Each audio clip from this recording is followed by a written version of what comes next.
A plain electromagnetic wave propagating at the wavelength is now electric field is in y direction and its maximum magnitude is 30 volt per metre. तो आपका wavelength आपकी दी हुई है 5 mm, electric field is in Y direction, maximum magnitude is E zero 30 volt per metre. Write suitable equation for electric and magnetic field as a function of X and T. तो हमें x and T में अगर wave है तो हमें जो उसके parameter हैं वो निकालने पड़ेंगे। ओमेगा के, तो के क्या होता है? ये होता है हमारा 2 पाई बाय लैम्डा, यानी कि 2 pi by 5 into 10⁻³ and that is 1257 पर मीटर। उसी तरीके से हमें वो निकालना है क्या, ओमेगा। ओमेगा क्या होता है? C is equal to omega upon K, ये हम लोगों ने सब पढ़ा हुआ है। सो ओमेगा क्या होगा? C K, and that is equal to 3 into 10⁻8 into 1257 and omega हमारा आ जाएगा 3.77।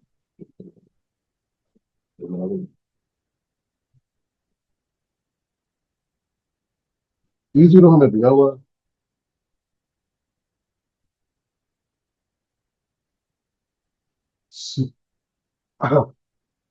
नाउ हमें डी जीरो भी निकालना पड़ेगा। डी जीरो हम निकाल सकते हैं, C is equal to E zero upon D zero. तो B zero will be equal to E zero upon C, and that is 30 upon 3 into 10⁻8, and this will come as 10⁻⁻7। तो हमारा क्या हो जाएगा? इलेक्ट्रिक फील्ड वाई डायरेक्शन में है। तो electric field आपकी वाई डायरेक्शन में है। आप आराम से इसके लिए E zero sine omega T minus, this is the equation in positive X direction में, करेक्ट। तो हमारी ये इक्वेशन हो जाएगी 30 साइन, और ओमेगा है हमारा 3.77 इंटू 10⁻11 टी माइनस, फिर हमारा है 1257 एक्स।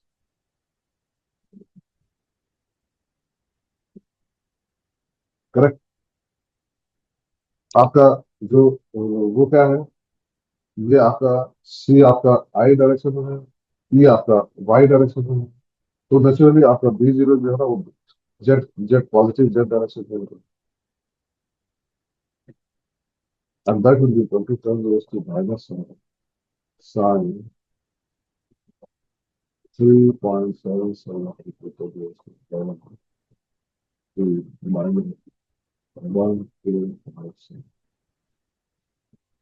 ये दोनों आपके,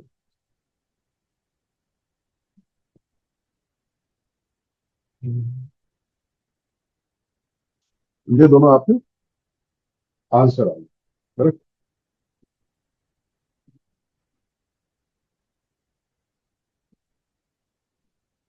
ये 300 minus light beam traveling in x direction is described by electric field. Electric field is basically EY। EY हमें दिया हुआ है, EY is equal to 300 sin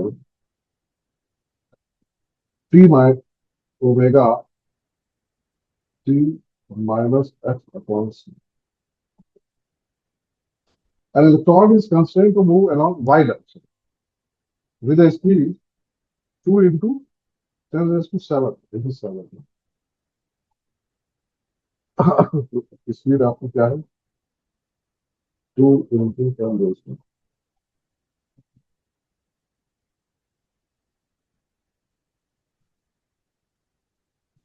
Find the maximum electric force and the maximum magnetic force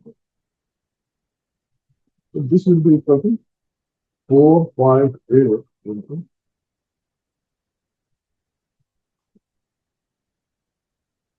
Correct. Now, what about maximum magnetic force? Magnetic force कैसे निकालना पड़ेगा? तो magnetic force जो होगा आपका, कोई भी चार्ज अगर मैग्नेटिक फील्ड में मूव कर रहा है, तो हमारा जो है ना, क्या होता है, वो हमारा होता है आपका मैक्सिमम मैग्नेटिक फोर्स। वो हो जाएगा Q into V into D G. Of course cross product है V M B inverse sine में। इसमें क्यू हमें पता है 1.6 इंटू 10⁻⁹ वी भी पता है 2 इंटू 10⁻⁷। बी जीरो क्या होगा? बी जीरो निकाल लो, इससे निकाल लो। B zero is equal to B zero upon C and that is equal to 300 divided by 3 into 10⁻⁸ and this will come as 10⁻⁻⁶। तो जो बी जीरो हमारे कितने होंगे? 10⁻⁻⁶। What about theta? Theta naturally आपका वी आपका जो है ना, वाई डायरेक्शन में है, और हमारे मैग्नेटिक फील्ड जो है ना, नेचुरली जेड डायरेक्शन में होगी, तो वो कितना होगा? Sine 90 degree. तो हमारा ये मैग्नेटिक फोर्स कितना आ गया? 3.2 into 10⁻⁻²।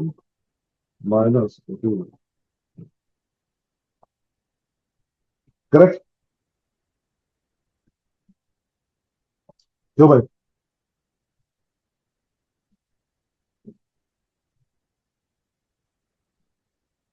A parallel plate capacitor having plate area A and plate separation B is linked to a battery of unit B and internal resistance R H B.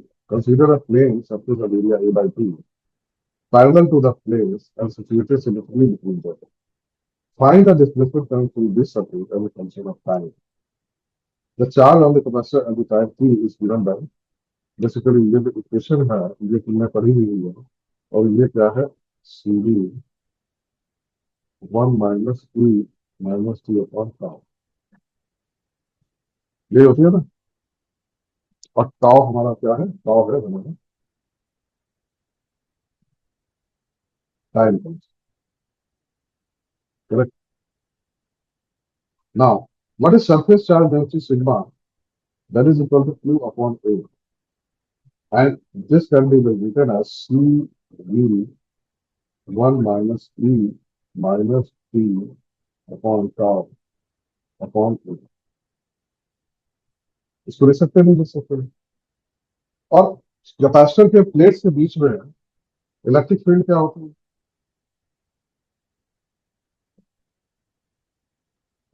Sigma upon epsilon,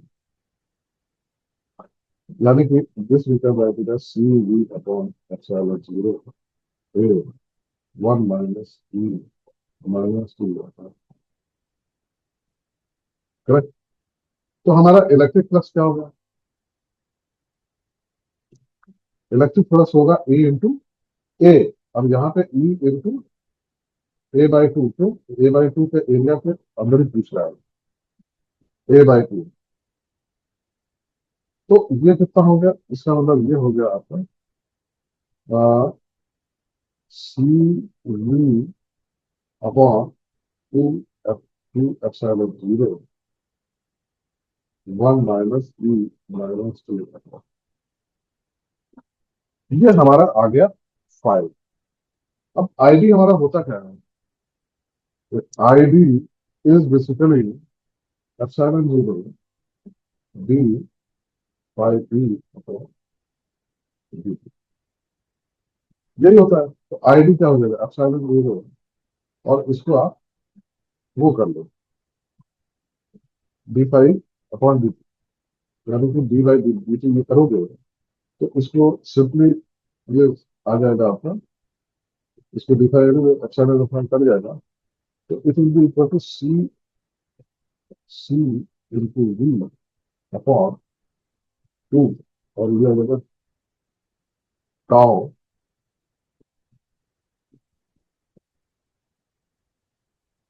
into e minus T upon.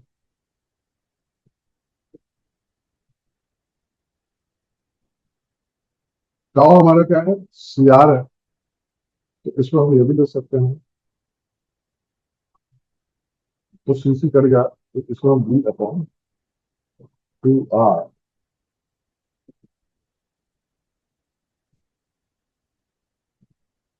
Correct. अब इसमें we upon two are ये हो गया। Correct. और एक minute, एक minute,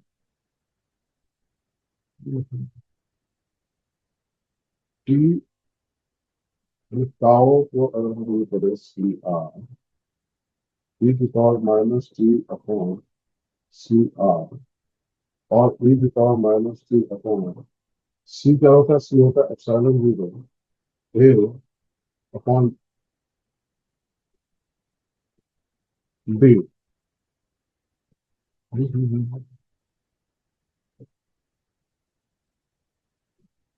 D D. तो इसको हम ये भी लिख सकते हैं, D upon two R E की power minus T into D divided by epsilon zero A into R. This is no displacement current through that half A. अब बाकी इसमें सारी चीजें आपको दी हुई है। बाकी वो चीजें find the displacement through the surface as a function of time, ठीक है आपका। करेक्ट। इसमें ज्यादा कुछ है नहीं वैसे समझने वाला। बहुत सिंपल है क्यों? देन ये देखो, about 5% of the power of 100 watt bulb is converted to visible radiation. What is the average intensity of visible radiation at a distance of 1 meter from the bulb, at a distance of 10 meters? Assume that the radiation is emitted isotropically and reflectropically.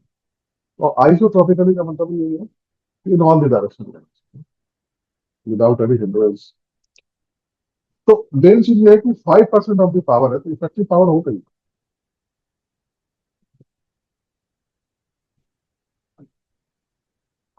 वो हो जाएगी 5%। 100 watt मतलब यानी कि ये 5 watt। Correct. तो intensity I at a distance of R ये होगी। तो at R is equal to one, intensity तुम्हारी कितनी हो जाएगी? 5/4 पाई 1 का स्क्वायर। तो ये सिंपली आपका हो जाएगा 0.4। और R is equal to 10 metre है, तो ये सिंपली हो जाएगा आपका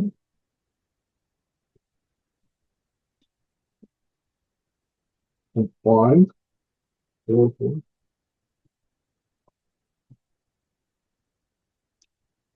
तो भाई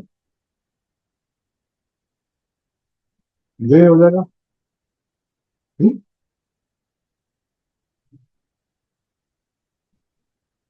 suppose the electric field of the magneto field, electric field जो आपको दी हुई है, ये है E is equal to 3 cos 1.8 जो है रेडियन पर मिनट दिया हुआ है। रेडियन पर मिनट का मतलब ये होगा, रेडियन पर मिनट दिया हुआ है। रेडियन पर मिनट का मतलब हो गया रेडियन पर सेकेंड। वाई प्लस 5.4 इंटू 10⁻8 8 है। सॉरी, रेडियन पर मीटर है। सॉरी, वैसे तुम्हारा के है ना। सॉरी,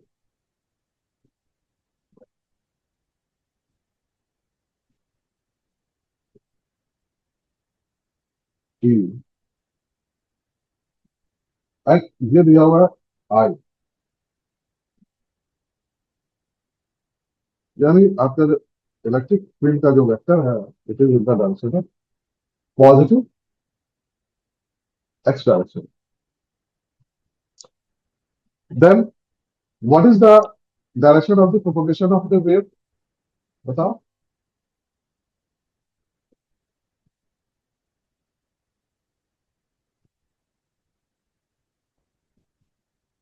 क्यों?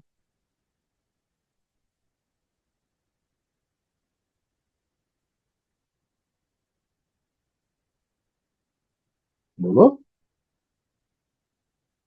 प्रोपगेशन की डायरेक्शन क्या है? इलेक्ट्रिक फील्ड तो आई डायरेक्शन में है, और यहाँ तुम्हारा ये वाई है,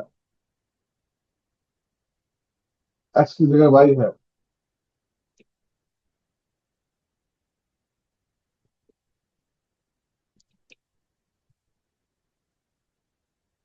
वाई डायरेक्शन में हुई ना?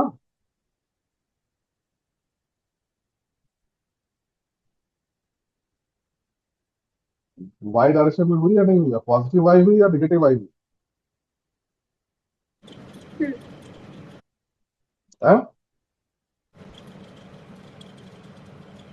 पॉजिटिव वाई डायरेक्शन में है या निगेटिव वाई डायरेक्शन में है?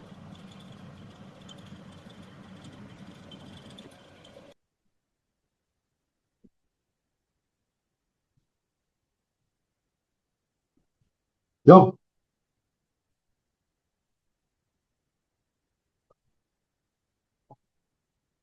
बोलो प्यूबिका, पॉजिटिव वाई डायरेक्शन में या निगेटिव वाई डायरेक्शन में? Positive Y direction. अरे फिर वही क्या बोलते हैं, ये देखो ये प्लस है यहाँ पे, तो ये अच्छा। Negative Y direction. तो ये हाँ हाँ। इसका आंसर हो गया निगेटिव वाई डायरेक्शन।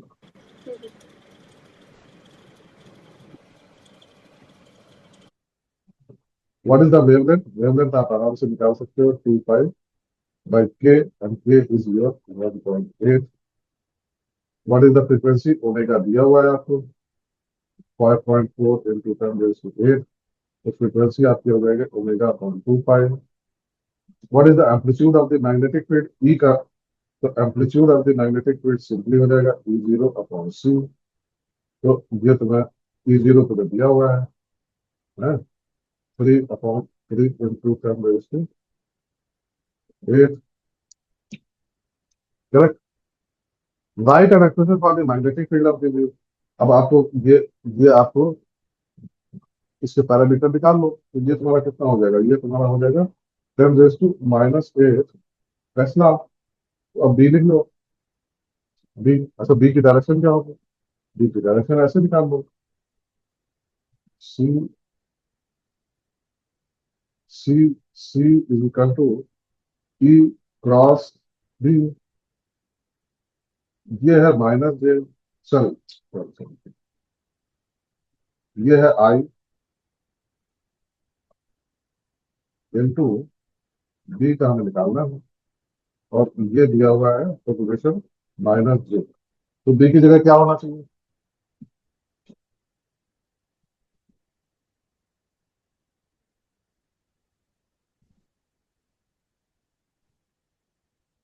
बी की जगह क्या होना चाहिए? बी की जगह आपका होना चाहिए ए। होगा या नहीं होगा? आई इंटू के इक्वल टू माइनस ए, के into I equal two plus I, correct. तो आपका इसका मतलब बी हमारा आराम से भी, तो आप पॉजिटिव है आपका, तो बी जेड जो है ना, बी जेड हमारा ये हो गया ten raise to minus A cos 1.8 Y plus 5.4 खत्म। अब यहाँ आपको पॉजिटिव है तो ये क्या हो जाएगा?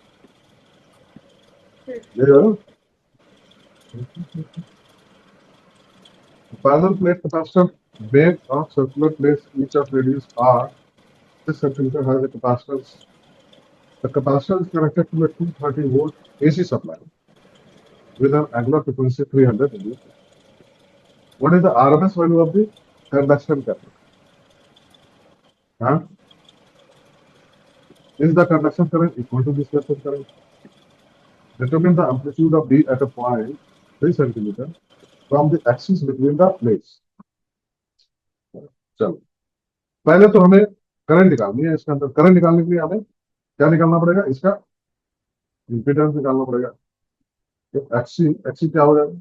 1/ओमेगा सी। हमें ओमेगा दिया हुआ है और एंगुलर फ्रीक्वेंसी, हाँ ओमेगा दिया हुआ है, और कैपेसिटर दिया हुआ है 100 इंटू 10⁻⁻²।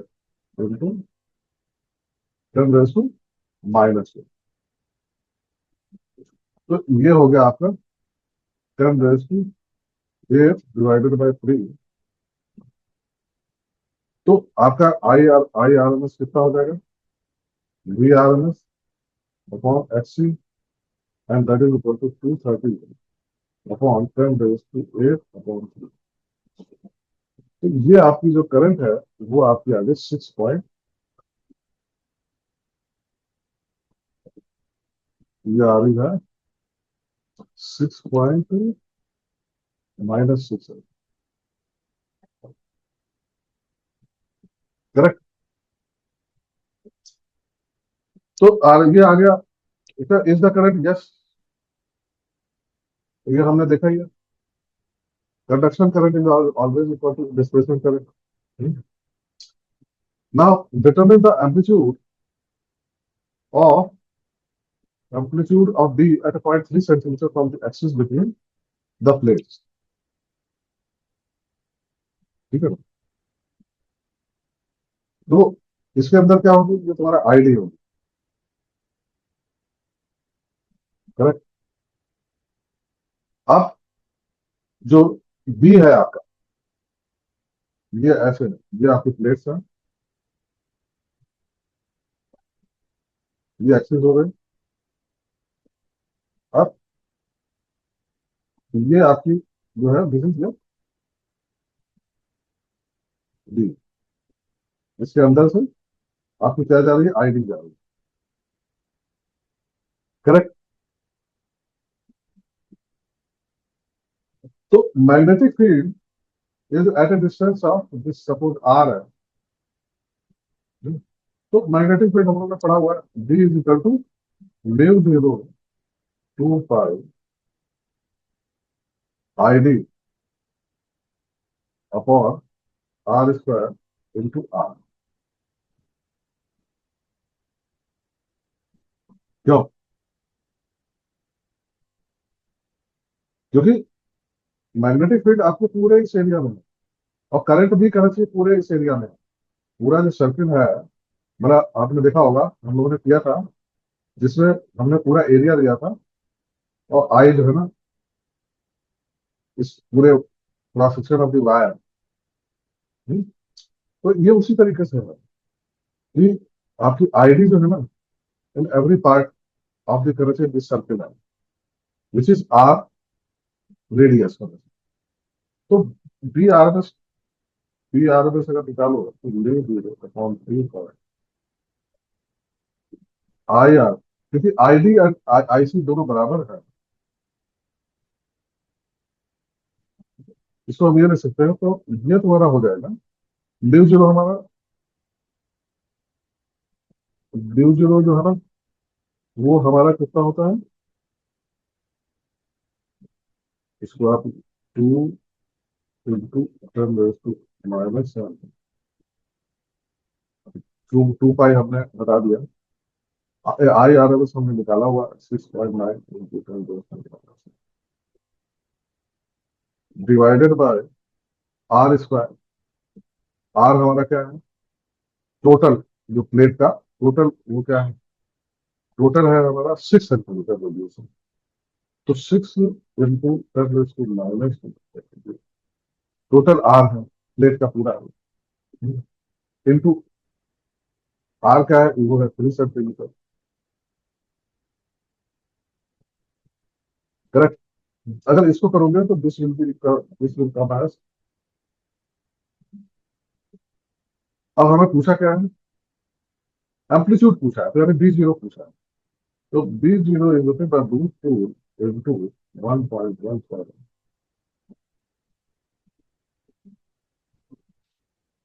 क्यों है, this will be equal to 1.63।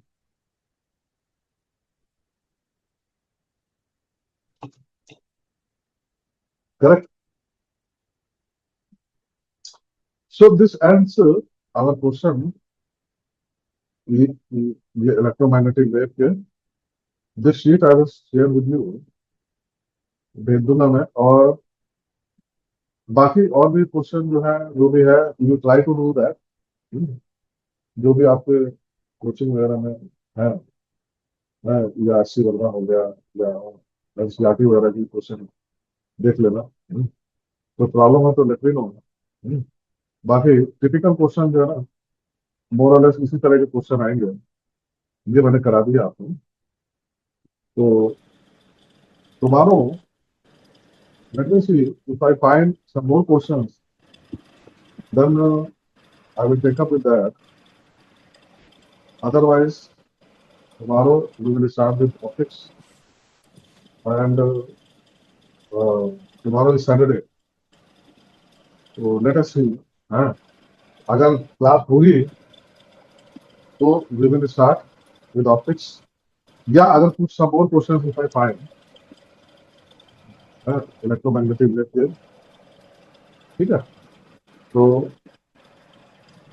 तुम्हारा उसमें क्या चल रहा है कोचिंग वगैरह में? कोचिंग में मैग्नेटिज्म। हाँ, मैग्नेटिज्म। वो हो गया इलेक्ट्रोमैग्नेटिक इंडक्शन। हाँ हो गया। अच्छा, तो ये अल्टरनेटिंग करंट वगैरह। नहीं वो नहीं हुआ। ओके। तो चलो देखो, ऐसा है ना, अब देखो हमारा ये बहुत ही बेस टॉपिक है, जो कि बहुत ही ज्यादा डिपेंडेबल है, वो है ऑप्टिक्स, इलेक्ट्रोमैग्नेटिक, इलेक्ट्रोस्टैटिक्स और मैग्नेटिज्म। ये थोड़ा सा लो, वेरी इंपॉर्टेंट टॉपिक है, बहुत ही ज्यादा इससे क्वेश्चन आएंगे। उसी तरीके से ऑप्टिक्स इज ऑल्सो इक्वली करना चाहिए, और उसका भी उतना ही वेटेज है जितना करना चाहिए इसका। ठीक है, तो ऑप्टिक्स भी बहुत अच्छी तरह पढ़ना पड़ेगा, और इसमें वैरायटी ऑफ क्वेश्चन जो है ना, बहुत ज्यादा तरह के क्वेश्चन आपको मिलेंगे ऑप्टिक्स में, बहुत ज्यादा अच्छी तरह पढ़ना पड़ेगा, बहुत ध्यान से पढ़ना पड़ेगा। ठीक है, क्योंकि क्या है, मैं चाहता हूँ कि अब ऑप्टिक्स अगर आपका हो गया, मतलब इसमें ज्योमेट्रिकल ऑप्टिक्स हो गया, और आपका जो है ना वे ऑप्टिक्स हो गया, तो ये अगर हो गया दोनों, उसके बाद हमारे पास बचता है मॉडर्न फिजिक्स। तो मतलब we are quite well in time, we most probably we will be able to complete the course by the end of July, or at the most by 15th August। अगर हम उतना कर देते हैं, उसके बाद हम क्या है, we will do the practice only. ठीक है, इतना प्रैक्टिस करना है कि तुम्हारा जो फर्स्ट एग्जाम जो तुम्हारा फरवरी में होगा, उसमें कोई प्रॉब्लम नहीं आनी चाहिए। मतलब we should be complete with all the divisions of 11th as well as 12th। ठीक है। और अगर आपका try to crack this JEE mains in February stand, okay अगर उसमें उसमें अच्छी रैंक आ जाती है, देन फिर हमारे पास क्या है कि फरवरी मार्च अप्रैल, मतलब 2-3 महीने ऐसे बचेंगे, देन वी कैन सॉलिडली करना चाहिए do the JEE advance questions. Okay वो फिर मतलब फिर बहुत ही ज्यादा लाइक्लीहुड है कि जेई एडवांस, अगर कहीं ये गड़बड़ाया, जेई मेंस अगर गड़बड़ाया फरवरी का, वो जो है ना फिर आपको, फिर होता क्या है जेई मेंस के बाद you will be busy with your CBSE exam, board का एग्जाम है, और फिर बिल्कुल बचेगा फिर जेई मेंस को ही फिर करने में टाइम निकलता है। तो इसलिए फरवरी का जो एग्जाम है ना, you have to crack 100%। Okay ठीक है, चलो ठीक, ओके।